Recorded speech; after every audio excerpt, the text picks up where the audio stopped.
buka suara di media, Bu.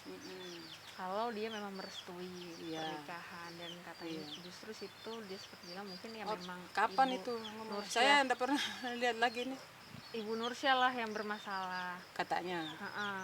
Kalau dari wawancara dengan salah satu media seperti itu. Saya yang bermasalah katanya. Ya memang iya. Karena saya yang tahu gerak-gerik anak saya. Kalau dia kan tidak tahu gerak-gerik anak saya. Aduh ya Allah. Saya itu niatnya itu mau memperbaiki anak, bukan merusak. Karena saya tahu anak saya itu baik. Bukan setahu saya yang melahirkan, saya yang didik. Coba kalau misalnya Indah ini dari umurnya anak-anak atau ABG atau sampai remaja itu dia jahat sama saya atau dia begini sama saya, ini kan tidak. Makanya di situ saya kecewa itu. Selama itu pula itu yang Indah ini berubahnya sayangku.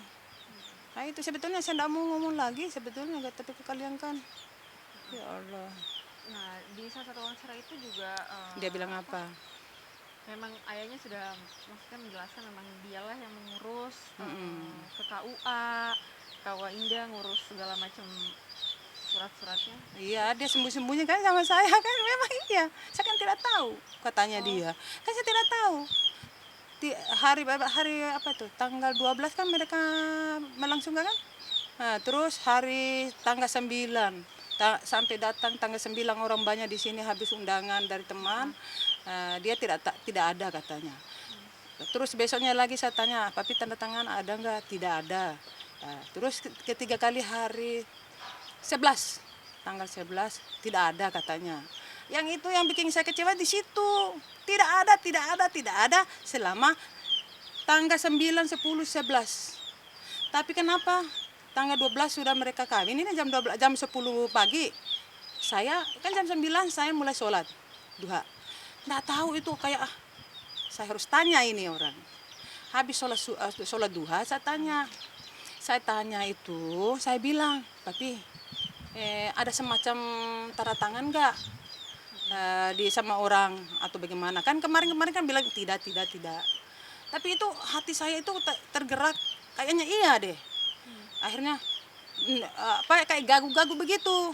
Dia kayak ngomong mau ngomong salah, mau tidak ngomong, kayak ditelan itu kayak keselek begitu kan. Saya bilang ngomong, kan papi dosen, masa tidak tahu baca dari kepala surat itu sampai titik komanya kan tidak mungkin. Papi kan seorang dosen, saya bilang itu di meja makan itu. Terus saya bilang saya belum kapan? Ya waktu tanggal 12. Tanggal 12. Jam kalau tidak salah itu saya habis sholat duha. Kalau tidak salah jam 11 deh. Mereka kan sudah kawin kan. Pagi-pagi sudah joget-joget. Tapi Allah itu di dalam sujud saya, karena saya bisa lalu terakhir sujud itu la haula wala quwata illa billahil aliyil azim. Itu selalu saya baca. Terus kayak ada bayangan papinya. Kan saya selalu minta, ya Allah minta petunjukmu ya Allah. Sesudah rakaat keempat, saya tidak lanjutkan lagi dua rakaat sesudahnya, tidak.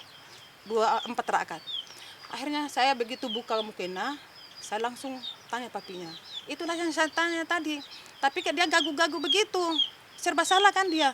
Papi minta tolong terus terang. Kalau memang ada tanda tangan, sudah. Tapi kalau memang papi bohong, sama saja papi menipu diri sendiri. Padahal kan saya sudah tahu hari 1 bulan sebelumnya kan, saya sudah tahu hari hanya tanggal 12. Ngapain? Apa saya lagi mau berbuat apa? Kan saya tidak bisa, tidak mungkin saya pergi meraung-raung di sana atau memecah membelahkan mereka. Saya pasti disalahkan sama orang. Tapi saya diam sayangku, itu saya diam. Cuman saya dibohongin, itu kecewa saya itu. Itu yang bikin saya kecewa. Apa mungkin yang awalnya bikin ibu curiga nih ngelihat gelagat bapak yang sudah itulah. Saya kan sebetulnya 12 rakaat atau misalnya saya sampai pas 12. Saya cuma posisi 4 rakaat itu. Saya sholat itu. Saya buka mukena, saya langsung cari papinya. Itu kan orang sudah kawin di sana, sudah joget-joget itu. Tapi disitulah saya itu ditunjuk sama Allah, saya harus ngomong ini. Di sini ini gagu-gagu dia, sampai dia pucat ini orang. Langsung stroke itu, stroke ringan. Begini tangannya. Karena kan kaget dengan bahasa saya, dengan apa, jangan bohong, saya sudah tahu, Allah tunjukkan. Saya bilang, tidak usah bohong, papi kan seorang dosen, masih tidak tahu tanda tangan AB. Tapi saya sudah tahu, cuman saya tidak ada bukti. Taunya dari mana? Waktu kanan kiri ke kelurahan, sempat saya nggak sama-sama ke kelurahan. Tapi kan saya Buntutin? bukan buntuti. Jadi apa? Itulah Allah itu ya, begini. Saya mau ikut, saya bilang begitu sama papinya. Ya ikut aja, nah bilang kalau mami pergi beli aglo. Tapi saya bilang, oh ya oke. Itu feeling tidak boleh dipaksakan, Itu harusnya. punten, Itu udah si urus bapak, itu. Izinnya apa ke ibu? Belum, tidak ada izin saya. Maksudnya kayak misalnya mau keluar, mau ternyata Sudah tahu, saya gelagat papinya, saya sudah tahu. Tapi dia keluar rumah ngomongnya apa izinnya? Keluar ke sana, maksudnya ke kelurahan urus tanah, urus rumah tanah. Saya itu sampai anak saya laki-laki, papi, saya sudah tahu ini, tapi anakku laki-laki, mami tahu nggak itu papi pergi mana? Sekongkol itu, ketemu itu, itu anak saya. Enggak, saya enggak bohong. Itu anak laki-lakiku itu. Tapi jangan emosi, saya bilang. Jangan emosi, biarlah mami yang emosi. Jangan kalian. Kalian pasti dihujat sama orang banyak. Biarlah mami yang tanggung semua. Tapi selalu ditutupin. Saya tahu. Bukan saya buntuti, saya memang ikut satu motor. Kayak saya bilang, papi... Karena udah ada rasa curiga itu ikut? Ikut. Tapi karena saya tidak mau terlalu... Apa sih, bagaimana sih kalau berkelahi di pinggir jalan sama suami? Kalau memang itu pasti akan saya tahu kok. Sama selama mereka ini bohong sama saya pasti tahu kok. Indah juga pernah sakit keras, dia bohong sama saya kemana-kemana, tak tahu pulangnya dengan sakit. Banyak cerita sayangku selama 3 tahun. Biarlah saya yang alami. Tapi nanti, memang sekarang mereka enak-enak, tapi Allah banting nanti. Saya yakin itu. Allah catat ini. Yakin itu ya. Ibu, tapi di sini juga Pak Nasruddin mengakui bahwa beliau merestui pernikahan Indah dan Ari. Selama ini memang mungkin mensupport apa? Ibu tahu gak sih kalau ibu dari awal tidak merestui? Iya, dia tahu. Kalau Bapak Nasruddin, dia tahu juga kalau keadaan saya. Iya itu begini, suami saya itu saking bagusnya itu kepala rumah tangga di sini. Apapun anaknya itu bilang A, dia ikutin. Kalau saya bilang B, dia ikutin. Saya ini saya banyak maaf ya, karena netizen kan tidak tahu saya dengan keluarga saya bagaimana. Saya sama suami saya bagaimana. Mereka itu menghujat saya arogan, bagaimana bertahan ke rumah tangga ini, suaminya sabar, saya arogan. Tapi tidak apa-apa. Mereka tahu nggak sekeliling saya ini yang tahu, ini tetangga, ini teman baru di sini ketemu nih Pak RT ini. Orang Bima berarti juga. bisa dibilang selama hubungan Ari dan Indah, ibu tidak merestui, Pak Nasruddin sedangkan Pak Nasruddin dari awal papinya sudah emosi. Dia bawa-bawa anak saya, sayangku. Ini bukan sekarang. Tahun 2018 itu dengan 2019. Indah Permatasari yang usir papinya. Karena ada kelainan, sayangku. Bukan saya sebetulnya diusir sama Indah. Papinya yang awal diusir oleh Indah. Iya, karena dia orang sakit. Kita kan tahu kok Indah itu bagaimana modelnya sama... Astagfirullah, seandainya Indah jahat sama saya, sudah dari kecil itu saya cek lehernya sampai kasih mati kalau memang. Tapi karena saya ingat itu anak baik, disitulah saya bilang, ini anakku yang baik sekali. Ini anak tidak ada perubahannya. Perubahannya di sini ini ketemu sama orang ini. Bu, punten, maksudnya yang diusir itu gimana? Ya begini ya, ini saya buka biar mereka tahu ini. Ketemu ini ada film Jomblo promo di Blok M, ya. Ini saya kasih cerita di sini karena belum pernah saya cerita di tempat-tempat lain di TV. Saya kasih tahu film Jomblo ini di Blok M promosi kan? Atau promosi itu di apa? Nah, langsung papinya, langsung Indah bilang, papi, sini. Indah bawa sendiri itu mobil katanya. Ya selama ini kita kan bertiga berempat. Langsung papi pulang aja di kampung, di Makassar atau astagfirullahaladzim, la ilaha illallah Muhammad Rasulullah. Kaget kan saya? Papinya langsung dia begini. Kalau tidak percaya omongan saya, ambil Al-Quran. Nah, langsung papinya diam, pucat. Itu atas dasar apa, Bu? Itu kan aneh sayangku. Tidak ada angin, tidak ada hujan. Indah yang Ya usir itu papinya. Coba langsung papinya ambil ambil HP langsung masuk ke kamar. Dia merenung. Eh, awalnya gimana Bu? Kenapa tiba-tiba bisa diusir? Ya, Nggak, itulah Allah itu tidak tahu bagaimana kenapa sampai dikasih begitu itu Indah ini.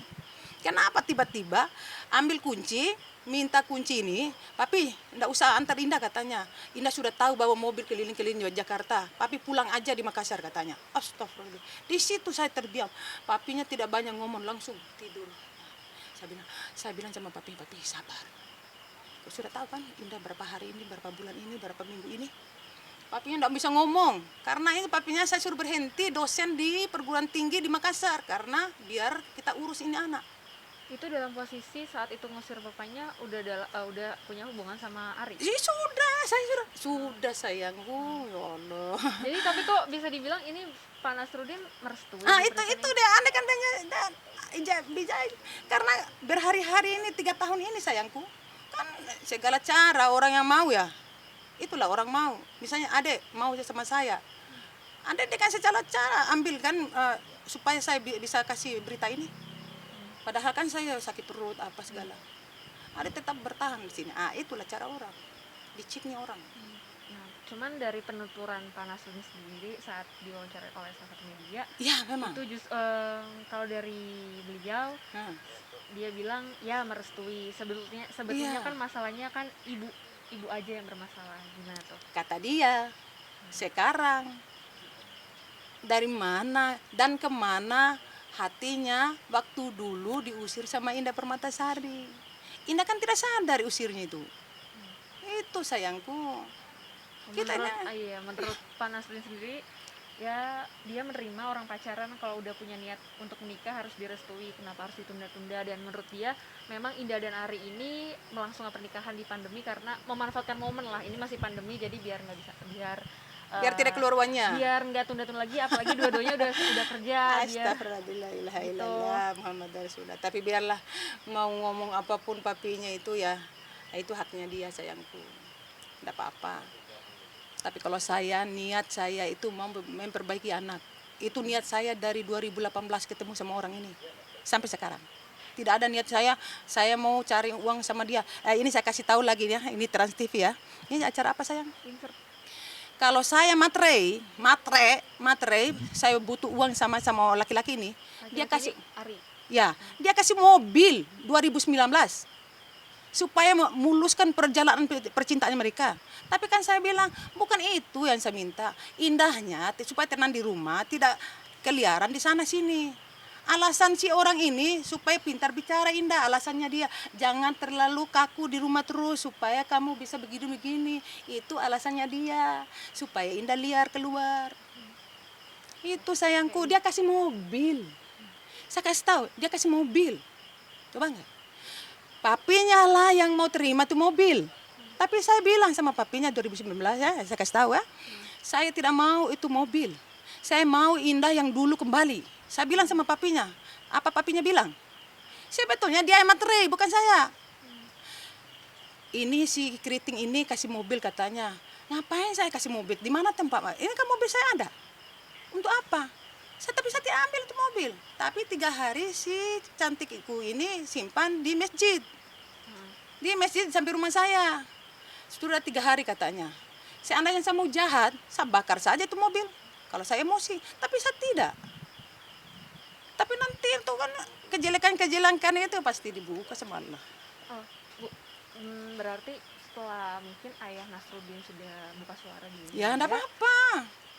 Mungkin dan dia selama ini merestui hubungan Ari dan Indah, suka ada timbul percekcokan antara ibu. Bukan lagi percekcokan. Selama ada orang ini, tahu nggak? Mau bunuh-bunuhan kita nih. Kan gara-gara orang ini.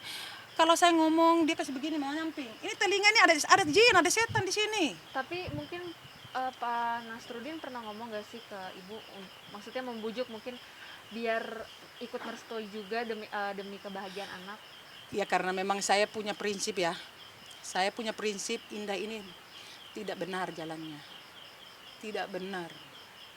Tapi pernah maksudnya Pak Nasruddin, udahlah Bu, maksudnya biar dengan Dia memang bilang, pernah bilang gimana? ya dia bilang sudahlah, karena dia kan daripada maaf ya, daripada kemana-kemana dibawa sama laki-laki itu ini, kemana-kemana tidak ada di tempat, daripada berzina kemana-mana itu. Saya bilang kan dia tidak sadar kalau berzina, kan dipaksa sama ini laki-laki. Kalau dia sadar tidak mungkin. Itu ada adiknya yang perempuan tidak dibawa kemana-mana sama pacarnya, tetap dia di rumah. Itu anak saya sama-sama gadis. Nah, catat itu, anakku baik-baik itu. Setiap Pak Nasruddin mungkin membujuk Ibu Nus untuk bisa merestui hubungan Ari dan Indah, Ibu selalu menolak apa? Saya menolaknya ini karena si laki-laki ini tidak ada niatnya baik. Dia tahu kan nomor telepon saya, dia tahu kan rumah saya, kenapa pakai DM? Nah itu pertama, dia DM saya, suatu saat nanti Bunda akan baik sama saya. Dia catat itu katanya. Saya berapa minggu kemudian baru saya lihat, ya Allah ini keriting ini ngapain diancam-ancam saya. Akhirnya langsung saya balas, kenapa kamu pakai DM? Kalau kamu mau orang baik, kamu harus datang di rumah saya. Tapi pernah nanyain nggak mungkin Bu, ke Pak Nasruddin apa yang membuat beliau merestui hubungan itu? Apa mungkin dia juga sudah kenal sama Ari dan melihat mungkin kalau dari pandangan Pak Nasruddin, Ari sosok yang baik, mereka juga saling mencintai dan demi kebahagiaan. Stop dulu apa dia bilang? Baik apa tadi? Sosok mungkin kalau dia sosok yang baik sayangku. Maksudnya dari Pak Nasruddin mungkin ya papinya itu bukan sekarang aja, dari dulu, dari saya ketemu itu orangnya lurus aja, apa adanya. Ini kamu mau kemana silakan, terima aja. Kamu dari mana ya terima aja. Begitu sifatnya, kasihan dia. Bisa dibilang demi kebahagiaan. Bukan demi kebahagiaan, Dek. Karena ini diminta terus di tempat lain. Maksudnya? Ya kan tidak minta datang di rumah ini laki-laki. Tahu nggak itu? Misalnya saya tanya sama Adek punya pacar. Kalau misalnya kalian kawin sembunyi-sembunyi atau bawa lari sendiri-sendiri, sementara keluarga di rumah menunggu ini dengan mau ya doa-doa lah, persetujuan keluarga. Ada yang mau nggak dikasih begitu? Atau misalnya mau rame atau mau tidak rame? Atau mau misalnya secara tidak langsung panggillah anak panti asuhan rame-rame kawin? Saya tanya. Maunya sih direstui. Itu dia. Harus bagaimana caranya supaya direstui sama orang tua ini. Bukan dibawa kemana-mana ini anak. Bukan dipisahkan sama orang tua. Tapi poinnya di sini Bu.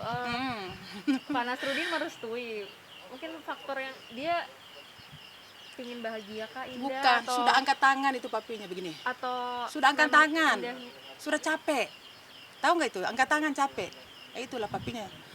Ya sudah, kamu baik-baik silakan. Kamu jahat-jahat silakan. Itu dia punya prinsip begitu. Tapi kalau salah jalan anak saya harus kasih benar. Kalau benar dikasih jempol, dikasih begini. Itu saya. Tapi kalau saya lihat anak saya bukan anakku 4 perempuan sayangku. Bukan 4. Jadi saya nih, kalau saya anakku, jam berapa pulang? Saya harus cek semua. Anakku laki-laki ini di belakang. Anakku laki-laki tidak keluar. Coba bayangkan itu. Anakku perempuan masih gadis. Ikuti kata saya.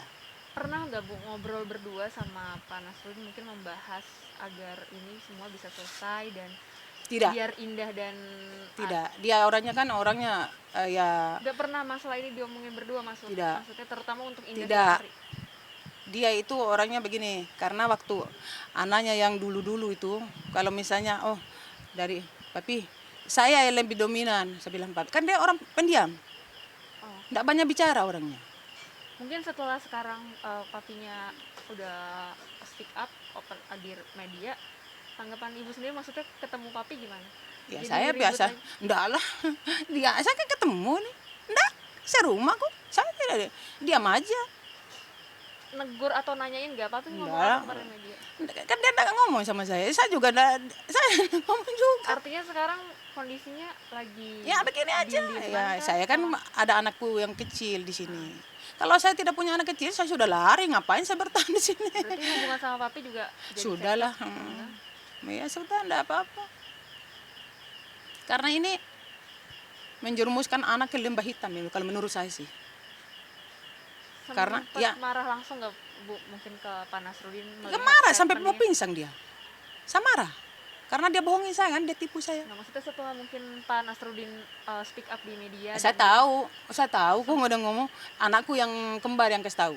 terus Saya kan ada apa namanya, kalau ada anakku atau teman yang kasih tahu, papi ini sampai saudara-saudara saya ini ngomong Ibu sudah nggak angkat. ngomong ke Pak Nasruddin, Enggak, sudahlah, mau dia apa? diemin doang berarti setelah Kalau dia speak saya up. emosi habis, ini anakku 7 masih ada 7. Kalau satu hilang kan masih ada 6. Ya. Jadi kalau saya berkelahi lagi sama suami habis, enggak apa? Bukan lagi apa rusak semua. Anakku masih ada 3 yang dibutuhkan sama saya, tenaga saya, pikiran saya. Anakku 3 masih ada. Yang gadis masih ada 1, anak mudaku 1, 4 yang dengan yang kecil. Kalau yang kecil kan masih jauh. Ini 3. Apalagi yang 1 kan kurang beruntung, tidak tahu bicara, itu saya harus betul-betul saya perhatikan saya gitu. Karena itu yang tidak, kalau saya bertahan di sini bukan karena saya mau mengharapkan pemberian indah, tidak. Saya itu mau merawat anakku yang sekolah. Kalau misalnya papinya bersekongkol dengan 3 orang ya silakan tuh. Kan haknya dia, Ini saya punya hak. diem-diemin Bu, Ya, enggak diem-dieman apa-apa, sama iya. papinya.